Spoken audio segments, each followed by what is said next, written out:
बिस्मिल्लाहिर्रहमानिर्रहीम। First year आज की वीडियो में हम चैप्टर 3 ट्रांसलेटरी मोशन के न्यूमेरिकल प्रॉब्लम सॉल्व करेंगे। मज़ीद वीडियोस के लिए हमारा चैनल सब्सक्राइब करें। आपको यहाँ पर तमाम एक्सरसाइजेस के सॉल्यूशंस मिलेंगे। फर्स्ट न्यूमेरिकल प्रॉब्लम है on dry concrete a car can decelerate at a rate of 7 metre पर सेकेंड स्क्वायर। ड्राई कंक्रीट है और उसके ऊपर जो कार है वो डीसेलरेट कर सकती है 7 मीटर पर सेकेंड स्क्वायर से। डीसेलरेट का मतलब क्या है कि उसकी वेलोसिटी डिक्रीज़ हो रही होगी, तो उस वक्त जो एक्सेलरेशन होता है उसको डीसेलरेशन कहते हैं। तो कहा यह गया है कि ड्राई कंक्रीट के ऊपर अगर कार को ब्रेक लगाई जाए तो वो क्या करती है, 7 मीटर पर सेकेंड स्क्वायर के डीसेलरेशन के साथ मूव करती है। Where as on wet concrete it can decelerate at only 5 metre पर सेकेंड स्क्वायर। जबकि अगर कंक्रीट वेट हो तो उसका जो डीसेलरेशन है वो 5 मीटर पर सेकेंड स्क्वायर हो जाता है। Compare the distances necessary to stop the car moving at 30 metre पर सेकेंड।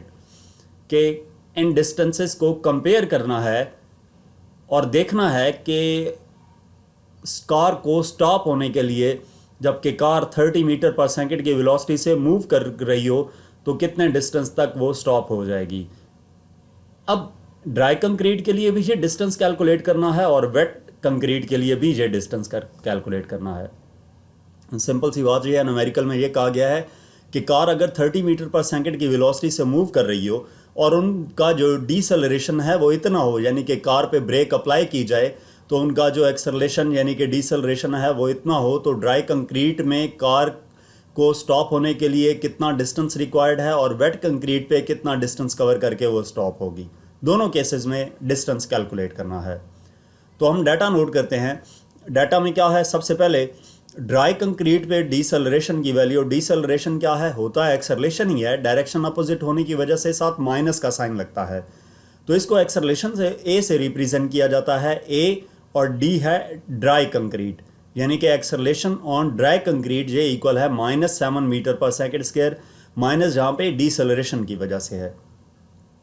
वेट कंक्रीट पे डीसेलरेशन 5 मीटर पर सेकेंड स्क्वायर है, यहाँ पे ए डब्ल्यू आएगा, A for acceleration and W for wait concrete. तो वेट कंक्रीट पे जो एक्सेलरेशन है वो -5 मीटर पर सेकेंड स्क्वायर होगा। Compare the distances, distance compare करना है, यानी कि ड्राई कंक्रीट पे जो डिस्टेंस है एस डी और वेट कंक्रीट पे जो डिस्टेंस है एस डब्ल्यू, ये दोनों कैलकुलेट करने हैं। To stop the car moving at 30 metre पर सेकेंड स्क्वायर, कार को स्टॉप होना है, स्टॉप होगी तो उसकी फाइनल वेलोसिटी 0 हो जाएगी और इनिशियल वेलोसिटी हमें दी गई है 30 मीटर पर सेकेंड, यानी कि कार 30 मीटर पर सेकेंड की वेलोसिटी से मूव कर रही है, तो उसको स्टॉप होने के लिए यानी कि फाइनल वेलोसिटी 0 होने के लिए अगर उनका डीसेलरेशन इतना हो तो कितने डिस्टेंस पे वो स्टॉप हो जाएंगी। तो हम इसका सोल्यूशन देखते हैं। सबसे पहले जो एस डी है वो कैलकुलेट करने के लिए या एस डब्ल्यू कैलकुलेट करने के लिए हम पहले डिस्टेंस की एक जो इक्वेशन है वो हम देखते हैं। अब हमारे पास इस डाटा को देखें तो एक्सेलरेशन है, वेलोसिटीज़ हैं, डिस्टेंस कैलकुलेट करना है। तीनों इक्वेशंस ऑफ मोशंस पे अगर आप गौर करें तो सेकेंड और थर्ड इक्वेशन ऑफ मोशन में टाइम यूज़ हो रहा है, फर्स्ट और सेकेंड इक्वेशन में टाइम यूज़ हो रहा है, तो इस वजह से वो यूज़ नहीं कर सकते क्योंकि हमें टाइम गिवन नहीं है। थर्ड इक्वेशन ऑफ मोशन में टाइम नहीं है, एक्सेलरेशन है, डिस्टेंस है और वेलोसिटीज़ हैं जो कि हमें डाटा में, हमारे पास डाटा में मौजूद हैं। तो हम third equation of motion use करेंगे। इसमें से एस को एक तरफ कर लेंगे तो एस इक्वल आ जाएगा V F square minus V I square divided by 2a।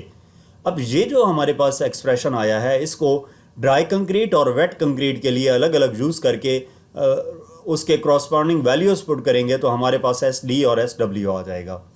तो पहले हम इसको ड्राई कंक्रीट के लिए यूज़ करते हैं। एस डी इक्वल आ जाएगा V F square minus V I square divided by 2a D.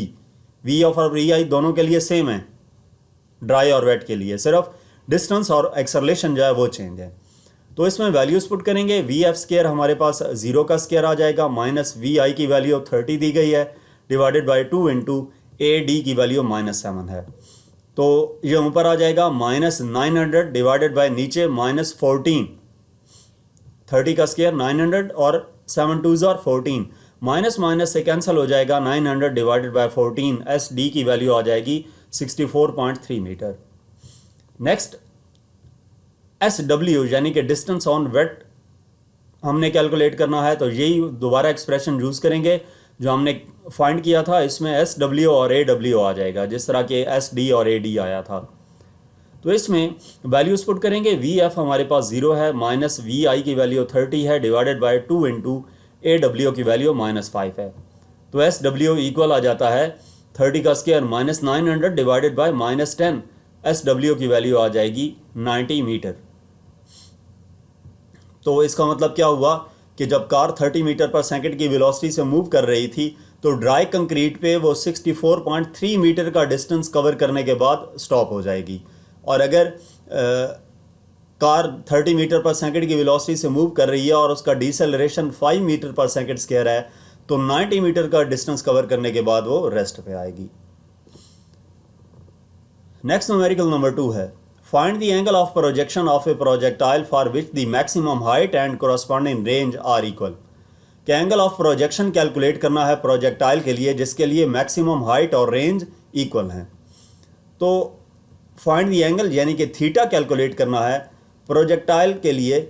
Maximum height से मुराद जब किसी ऑब्जेक्ट को कोई भी ऑब्जेक्ट प्रोजेक्टाइल मोशन कर रहा है तो हॉरिजेंटल से मैक्सिमम पीक पॉइंट तक उसने कितना मूव किया वो जो है मैक्सिमम हाइट कहलाएगी। और कोरस्पॉन्डिंग रेंज से मुराद इनिशियल प्रोजेक्शन पॉइंट से फाइनल प्रोजेक्शन पॉइंट तक, यानी कि जहाँ से प्रोजेक्शन स्टार्ट हुई और जहाँ पे एंड हुई, तो वो जो हॉरिजेंटल डिस्टेंस होगा उन दो पॉइंट्स के दरमियान वो रेंज कहलाता है। तो एंगल कैलकुलेट करना है और हमें कंडीशन क्या दी गई है, maximum height and corresponding range are equal, यानी कि height H and range are equal होंगे तो उस टाइम पे एंगल कितना होगा। तो इसका हम सोल्यूशन देखते हैं। कंडीशन हमें दी गई है H equal to R. H और आर का फार्मूला आपको पता होना चाहिए प्रोजेक्टाइल मोशन के लिए, रेंज का फार्मूला और हाइट का फार्मूला। जब फाइनल पेपर में ये आपके इस तरह के न्यूमेरिकल आते हैं तो ये फार्मूलाज आपको दिए गए होते हैं। तो कंडीशन जो है एच इक्वल टू आर, उसमें आपने ये वाले फार्मूलाज पुट कर देने हैं। एच की जगह पे एच का फार्मूला और आर की जगह पे आर का फार्मूला। हाइट इक्वल आ गई रेंज के। अब इसमें जो टर्म्स कैंसिल होती हैं वो कैंसिल कर देनी है और बाकी आपने सिंप्लीफाई करना है। वी आई स्क्वायर से कैंसिल हो जाएगा, ठीक है, और जी से कैंसिल हो जाएगा। तो बाकी क्या रह जाता है, sine square theta divided by 2 equal आ जाएगा साइन 2 थीटा के। Sine square theta divided by 2 equal आ जाएगा, ये डबल एंगल फार्मूला है, साइन 2 थीटा इक्वल होता है 2 साइन थीटा कॉस थीटा के। तो ये साइन स्क्वायर थीटा है, इसका स्क्वायर जो है ये साइन थीटा के साथ कैंसिल हो जाएगा, यानी कि साइन थीटा इक्वल आ जाएगा 2 इधर आकर मल्टीप्लाई होगा तो sine theta equal to 4 cos theta. Sine theta over cos theta equal आ जाता है 4 के। Sine theta over cos theta tan theta की इक्वल होता है, टेन थीटा इक्वल टू 4, यानी कि theta equal to tan inverse 4। तो ये थीटा की वैल्यू आ जाएगी 76 डिग्री। यानी कि अगर एंगल 76 डिग्री हो तो उस टाइम पे मैक्सिमम हाइट और रेंज इक्वल होती हैं। नेक्स्ट न्यूमेरिकल नंबर 3 है, a jet plane comes in for a landing with a speed of 100 metre पर सेकेंड। एक जेट प्लेन है,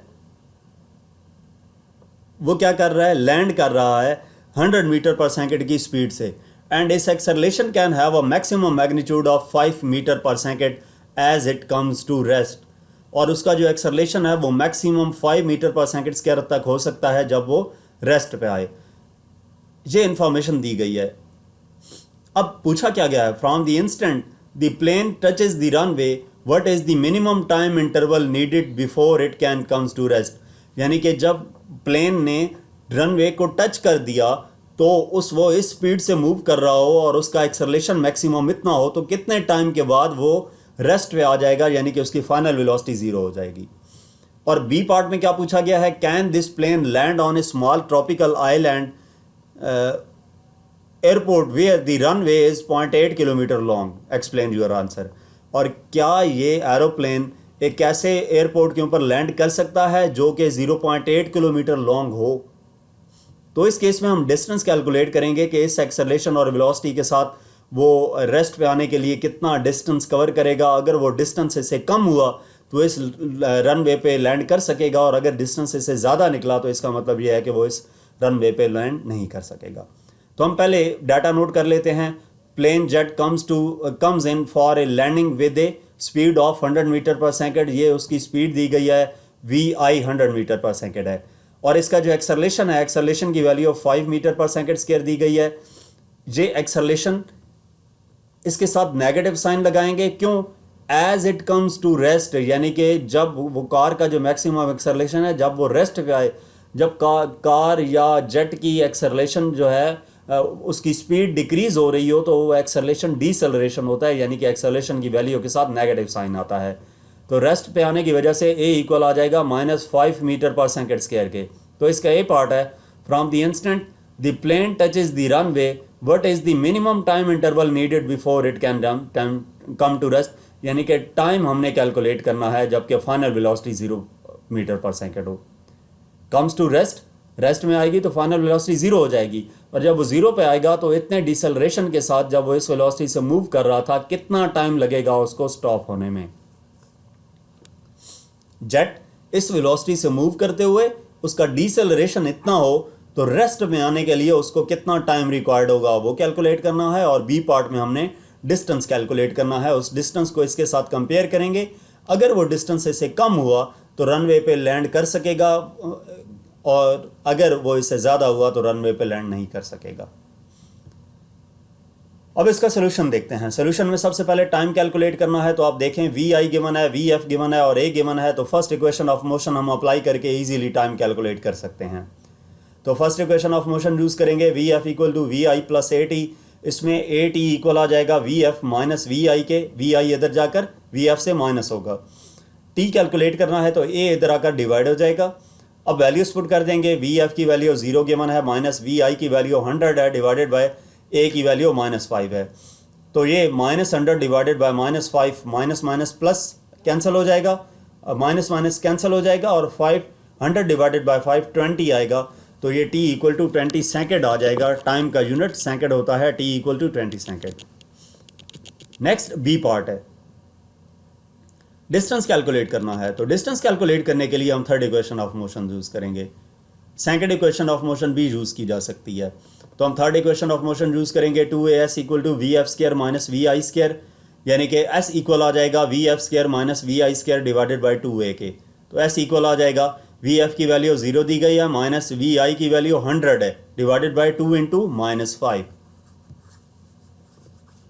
0 ये -10,000 डिवाइडेड बाय -10 आ जाएगा, माइनस माइनस से cancel, 10,000 divided by 10, S equal आ जाता है 1000 मीटर के। 1000 मीटर का से मुराद क्या है? डिस्टेंस हमारे पास 1 किलोमीटर है, यानी कि जब जेट 100 मीटर पर सेकंड की स्पीड से मूव कर रहा हो और उसका डिसेलरेशन -5 मीटर पर सेकंड स्क्वायर हो, तो उसको स्टॉप होने में जितना डिस्टेंस रिक्वायर्ड है वो 1 किलोमीटर है।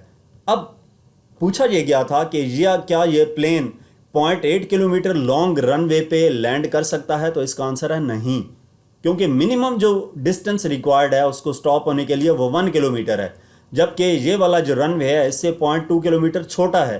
तो इसलिए ऐसा रनवे जिसकी लेंथ हो मिनिमम 1 किलोमीटर हो, ये उसके ऊपर लैंड कर सकेगा। 0.8 किलोमीटर लॉन्ग रनवे के ऊपर ये जेट लैंड नहीं कर सकता।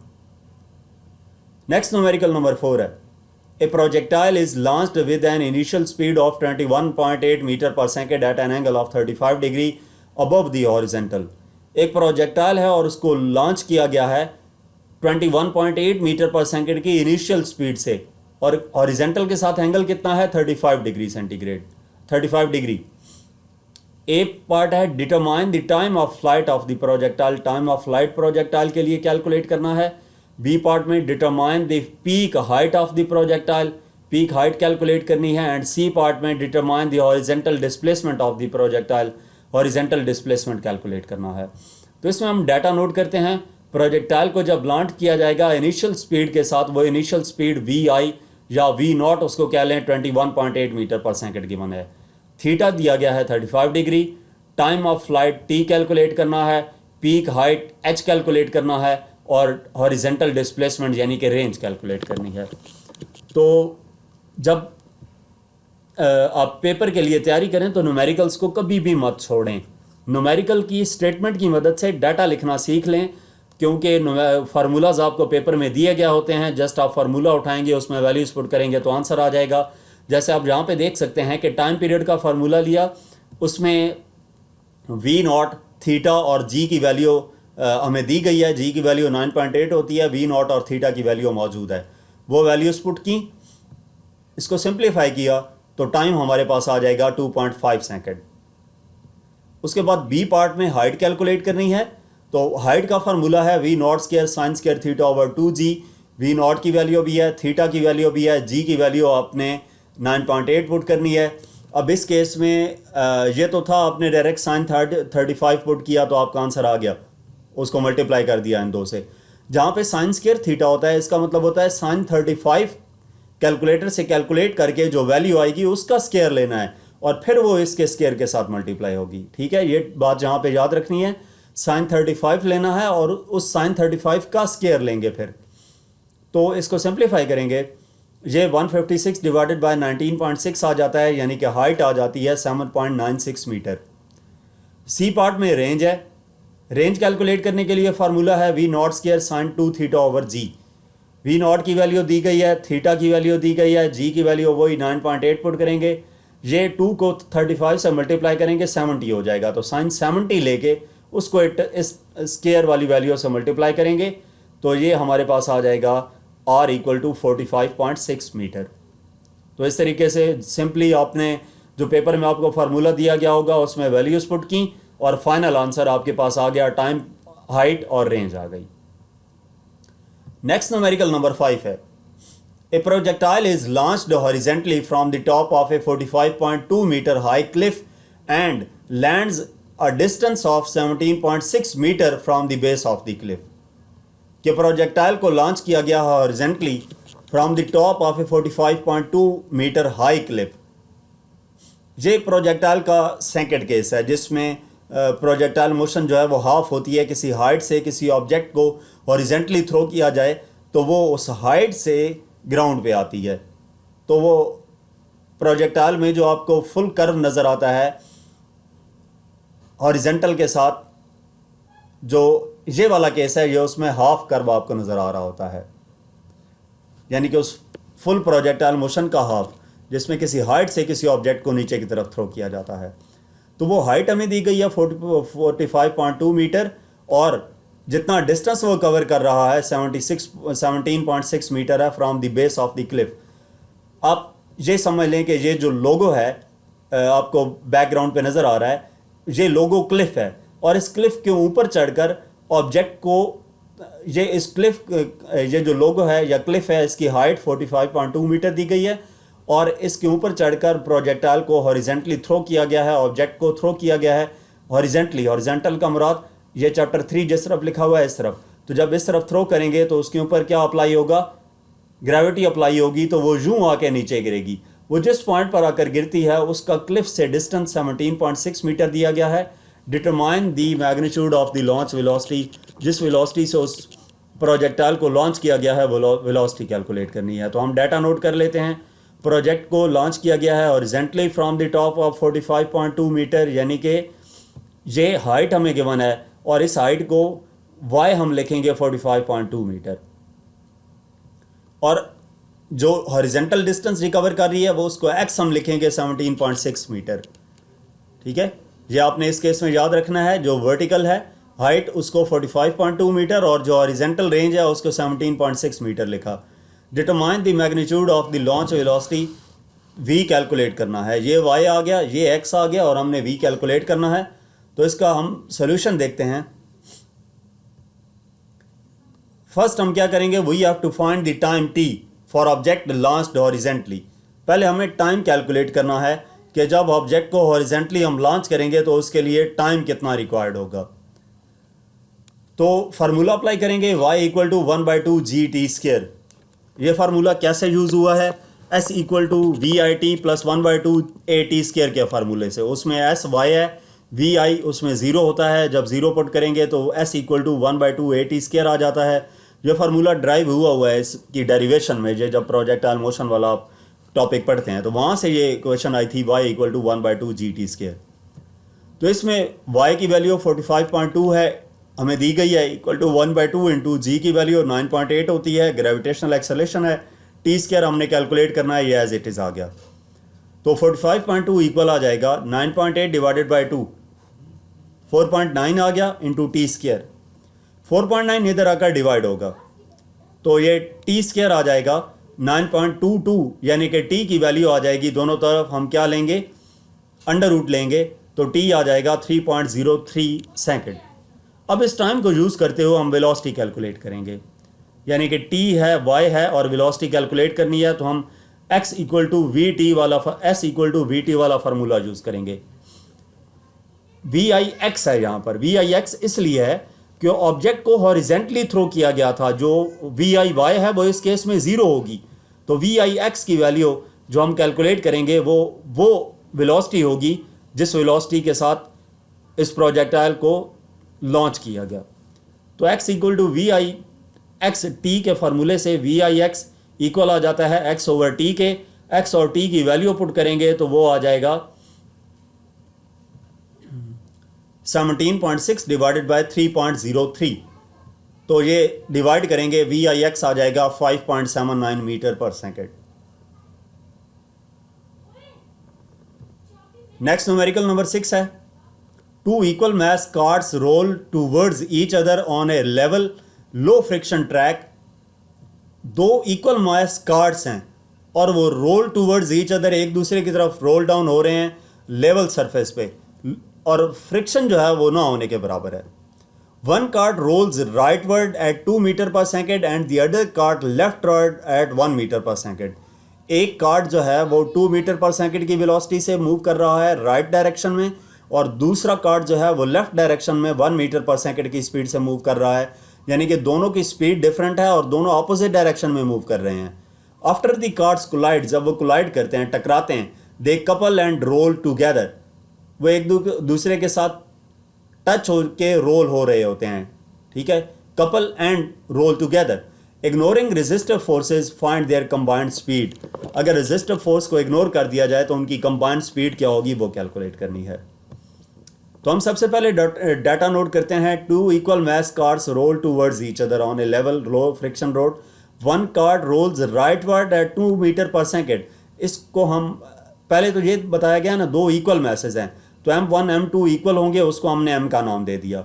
अब इनकी वेलोसिटीज़ की बात करें तो पहला जो है एक कार्ट, उसकी वेलोसिटी को हम u1 कह लेते हैं, इनिशियल वेलोसिटी, और वो मूव कर रहा है 2 मीटर पर सेकेंड की वेलोसिटी से। और दूसरा जो कार्ट है उसको u2 कह लेते हैं और उसको हम -1 मीटर पर सेकेंड की वेलोसिटी शो करेंगे। एक माइनस जे रिप्रेजेंट कर रहा है कि u2 की वेलोसिटी u1 की निस्बत अपोजिट डायरेक्शन में है, यानी कि दोनों में से किसी एक को हमने नेगेटिव लेना है। तो इस केस में हमने u2 को नेगेटिव ले लिया, u1 को पॉजिटिव ले लिया। नेगेटिव इस वजह से लेंगे कि u1 की निस्बत u2 की डायरेक्शन अपोजिट है। After the carts collide they couple and roll together. जब वो कोलाइड करेंगे तो couple and roll together. Ignoring resistive forces find their combined speed. अब यहाँ पे जो कंबाइंड स्पीड है, जब वो रोल करेंगे इकट्ठे तो उसका मतलब ये है कि दोनों की स्पीड एक होगी, और उस स्पीड को v का नाम दिया है, वो v हमने कैलकुलेट करना है। तो यहाँ पे हम सोल्यूशन देखते हैं। ये basically law of conservation of momentum से रिलेटेड है। कोलिजन और इनइलास्टिक कोलिजन आपने पढ़ा हुआ है ना, तो उससे related total momentum before collision क्या होगा, P I equal to m1u1 plus m2u2। Total momentum before collision, उसको हम इनिशियल मोमेंटम पी आई कह देते हैं, और वो इक्वल होगा m1v1 प्लस m2u2 के। m1 m है, m2 भी m है, u1 की वैल्यू 2 है और u2 की वैल्यू -1 है, तो ये 2m माइनस 1m आ जाएगा, यानी कि पी आई आ जाएगा m के इक्वल। इसी तरह टोटल मोमेंटम आफ्टर कोलिजन करेंगे तो जो दोनों कार्ड्स हैं वो कपल टुगेदर हो जाते हैं, इकट्ठे हो जाते हैं, तो उनकी कंबाइंड मास जो है वो 2m हो जाएगा। एक कार्ड का मास और दूसरे कार्ड का मास m प्लस m 2m हो जाएगा जब वो कंबाइन हो जाएंगे, और उनकी कंबाइंड वेलोसिटी जो है उसको हम v कह देंगे। तो इसका मतलब क्या हुआ, फाइनल मोमेंटम के लिए P F equal to m1v1 plus m2v2 use करेंगे, यानी कि पी एफ इक्वल हो जाएगा m1 की जगह पे m लिख दिया, v1 की जगह पे v लिख दिया, प्लस m2 की जगह पे m और v2 की जगह पे v। ये क्यों लिखा है यहाँ पे बताया है, तो ये 2mv हो जाएगा। Law of conservation of momentum क्या है, पी आई इक्वल होता है पी एफ के। तो पी एफ 2mv आया है और पी आई हमारे पास m है, तो v इक्वल आ जाएगा m ओवर 2m के 2m इधर का डिवाइड होगा तो 1/2 का मतलब वेलोसिटी हमारे पास आएगी 0.5 मीटर पर सेकेंड। यानी कि वो जब कार्स रोल डाउन होंगे और एक ही स्पीड से मूव करेंगे दोनों, तो उस टाइम पे उनकी जो स्पीड है वो 0.5 मीटर पर सेकेंड होगी। नेक्स्ट न्यूमेरिकल नंबर 7 है 0.5 kg ball traveling at a speed of 4 meter per second to the right collide elastically with another ball of 0.35 kg which is initially at rest. Find velocities of both the balls after collision. कि एक ball है जो travel कर रही है इस speed से right direction में और वो कोलाइड करती है एक और बॉल के साथ जिसका मैस इतना है और वो बॉल रेस्ट पे थी। तो कोलिजन के बाद उन दोनों की वेलोसिटीज कितनी होंगी, क्या होंगी, वो कैलकुलेट करनी है। तो जो फर्स्ट बॉल है उसका मैस हम कंसिडर कर लेते हैं m1 0.5 kg और स्पीड v1 4 मीटर पर सेकेंड। उसको इनिशियल स्पीड है उसको u1 लिखेंगे, ठीक है, u1 4 मीटर पर second. To the right collides elastically with another ball, दूसरी बॉल से टकराएगी जिसका मैस 3.5 kg है, तो ये m2 आ जाएगा। विच इज इनिशियली रेस्ट का मतलब उसकी वेलोसिटी 0 है, तो u2 इस केस में 0 है। Find velocities of both after collision. After collision जो u1 है, जो मैस 1 की वेलोसिटी है वो v1 हम कहेंगे, वो कैलकुलेट करनी है, और u2 v2 हो जाएगी, v2 कैलकुलेट करनी है। तो इसका हम सोल्यूशन देखते हैं। v1 कैलकुलेट करने के लिए हमारे पास फार्मूला है, ये आपने जो इन इलास्टिक कोलिजन और इलास्टिक कोलिजन वाली टर्म्स पढ़ी हैं उसमें ये फार्मूलाज ड्राइव किए थे। v1 हमारे पास आता है m1 minus m2 over m1 plus m2 into u1 plus 2m2 over m1 plus m2 into u2। ये फार्मूलाज आपको पेपर में दिए गए होते हैं। तो इसमें आपने v1 इक्वल कर दिया m1 m2 की वैल्यूज पुट की डिवाइडेड बाय m1 m2 की u1 की वैल्यू भी दी गई है, m2 m1 m2 u2 ये सारी वैल्यूज आपको दी गई हैं, इसमें आपने पुट करनी है।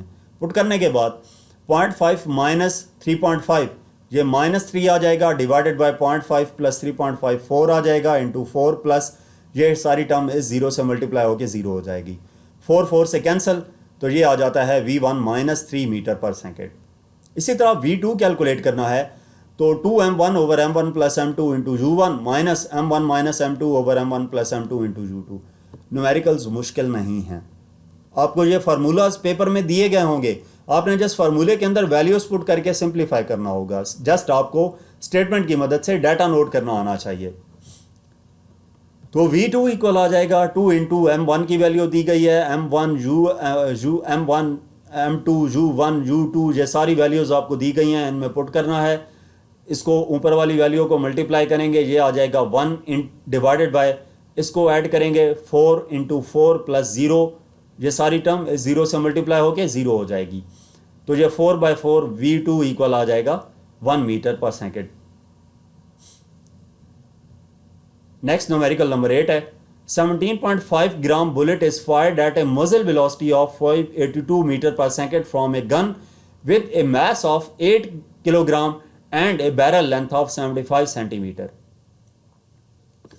गन की बात की जा रही है कि एक बुलेट है, उस बुलेट को गन की मदद से फायर किया गया है, बुलेट का मैस दिया गया है और वो बुलेट जब फायर की जाती है तो इस वेलोसिटी के साथ मूव करती है गन से। गन का मैस भी दिया गया है और बैरल की लेंथ, बैरल से मुराद बुलेट गन के अंदर जिस पॉइंट पे मौजूद है वहां से लेकर गन को लीव करने तक जो डिस्टेंस है वो 75 सेंटीमीटर का है। How long is the bullet travelled in the barrel, उस बैरल के अंदर कितना टाइम के लिए वो मूव करेगी, वो टाइम कैलकुलेट करना है। तो हम साथ साथ डाटा नोट करते जाते हैं। बुलेट का मैस, इसको हम MB लिख देंगे 17.5 के ग्राम, इसको हम किलोग्राम में कन्वर्ट करेंगे, डिवाइडेड बाय 1000 करेंगे, 0.0175 किलोग्राम आ जाएगा। मजल वेलोसिटी ऑफ 582 मीटर पर सेकेंड, ये बुलेट की वेलोसिटी है, यानी कि VB 582 मीटर पर second from a gun with a mass of 8 kg, gun का mass mg and barrel length से मुराद बैरल की लेंथ, इसको हम S लिख देंगे 75 सेंटीमीटर, यानी कि 0.75 मीटर। सेंटीमीटर को मीटर में कन्वर्ट करने के लिए डिवाइडेड बाय 100 करेंगे। How long is the bullet travelled in the barrel, कितना डिस्टेंस वो कवर करेगी कितने टाइम में, कितना टाइम वो मूव करेगी उस बैरल के अंदर, वो टाइम कैलकुलेट करना है। हाउ लॉन्ग का मतलब टाइम होता है। What is the force on the bullet while is it in the barrel, उसके ऊपर कितनी फोर्स अप्लाई की गई, तो वो फोर्स बी पार्ट में कैलकुलेट करनी है। सी पार्ट में find the impulse exerted on the bullet while it is in the barrel, impulse को जे से रिप्रेजेंट किया जाता है, इंपल्स कैलकुलेट करना है। And D part find the bullet's momentum as it leaves the barrel, bullet का momentum भी calculate करना है। तो bullet momentum P B, gun momentum होता तो पी जी लिखते। तो इसका हम सोल्यूशन देखते हैं। सबसे पहले ए पार्ट है जिसमें हमने टाइम कैलकुलेट करना है, मैस गिवन है, वेलोसिटी गिवन है और डिस्टेंस गिवन है। तो ए पार्ट कैलकुलेट करने के लिए 2as equal to V F square minus V I square करेंगे। इसकी मदद से पहले हम एक्सेलरेशन कैलकुलेट करेंगे कि वो बुलेट जो है कितने एक्सेलरेशन के साथ मूव कर रही है। जब एक्सेलरेशन फाइंड हो जाएगा तो तब हम टाइम कैलकुलेट कर सकते हैं। तो ए इक्वल आ जाएगा V F square minus V I square divided by 2s के। ए इक्वल होगा वी एफ की वैल्यू दी गई है हमें, कितनी दी गई है 582, माइनस वी आई की वैल्यू दी गई है 0। वी आई की वैल्यू 0 कैसे है, वी एफ 582 ये फाइनल वेलोसिटी है जिस वेलोसिटी के साथ वो बुलेट मूव कर रही है। Initial velocity, bullet initially rest पे थी, इस वजह से उसकी इनिशियल वेलोसिटी 0 होगी, डिवाइडेड बाय 2 इंटू एस, हमारे पास डिस्टेंस 0.75 मीटर है। तो ए इक्वल आ जाएगा 582 का स्क्वायर 338724 डिवाइडेड बाय 2 को 0.75 से मल्टीप्लाई करेंगे 1.5 आ जाएगा। तो एक्सेलरेशन आ जाता है 225816 मीटर पर सेकंड स्क्वायर। अब इस एक्सेलरेशन को यूज करके टाइम कैलकुलेट करेंगे। तो हम टाइम कैलकुलेट करने के लिए फर्स्ट इक्वेशन ऑफ मोशन भी यूज कर सकते हैं और सेकंड इक्वेशन ऑफ मोशन भी यूज कर सकते हैं। तो हम first equation of motion use करते हैं, V F equal to V I plus A T. इसमें टी कैलकुलेट करना है तो टी इक्वल आ जाएगा V F minus V I divided by A के। वैल्यूज पुट करेंगे तो टाइम आ जाएगा 0.00258 सेकंड, यानी कि उस बुलेट ने बैरल के अंदर जो ट्रैवल किया है, कितने टाइम के लिए ट्रैवल किया है, 0.00258 सेकंड तक। नेक्स्ट इसका बी पार्ट है, डाटा हमने एज इट इज नोट कर लिया। बी पार्ट में हमने क्या कैलकुलेट करना है, फोर्स। तो force Newton second law of motion के फार्मूले से कैलकुलेट कर लेंगे, F equal to M A से। एम बुलेट का मैस 0.0175 इंटू एक्सेलरेशन, पिछली स्लाइड में कैलकुलेट किया है वो पुट किया। इन दोनों वैल्यूज को मल्टीप्लाई करेंगे तो फोर्स आ जाएगी 3951 न्यूटन। सी पार्ट है, इंपल्स कैलकुलेट करना है। इंपल्स इक्वल होता है force into change in time के। एफ भी गिवन है और चेंज इन टाइम की भी गिवन है। दोनों वैल्यूज मल्टीप्लाई करेंगे तो इंपल्स आ जाएगा 10.2 न्यूटन सेकंड। फोर्स का यूनिट न्यूटन आपको मालूम है, इंपल्स का यूनिट फार्मूले की मदद से देख लें। अगर आपको किसी क्वांटिटी का यूनिट नहीं आता तो आप उसके फार्मूले की मदद से देख सकते हैं। फोर्स का यूनिट न्यूटन और टाइम का यूनिट सेकंड, तो इंपल्स का यूनिट न्यूटन सेकंड आ गया। इसके बाद डी पार्ट पी बी रह गया है। पी बी क्या है, momentum of the bullet. Momentum का formula P equal to M V होता है, तो P B equal to M B V B. P B equal आ जाएगा एम बी की वैल्यू और वी बी की वैल्यू पुट की, तो पी बी आ जाता है, इन दोनों टर्म्स को मल्टीप्लाई करें 10.2 न्यूटन सेकंड।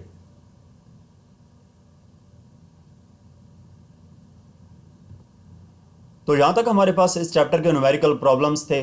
मजीद किसी भी चैप्टर की एक्सरसाइज के सॉल्यूशंस देखने के लिए, पास्ट पेपर की वीडियोस देखने के लिए, या आप प्रैक्टिकल बेस्ड असेसमेंट की तैयारी करना चाहते हैं तो यूट्यूब पर हमारा चैनल विजिट करें। यहाँ पर आपको आपकी रिक्वायरमेंट के मुताबिक तमाम सॉल्यूशंस मिलेंगे। Thank you.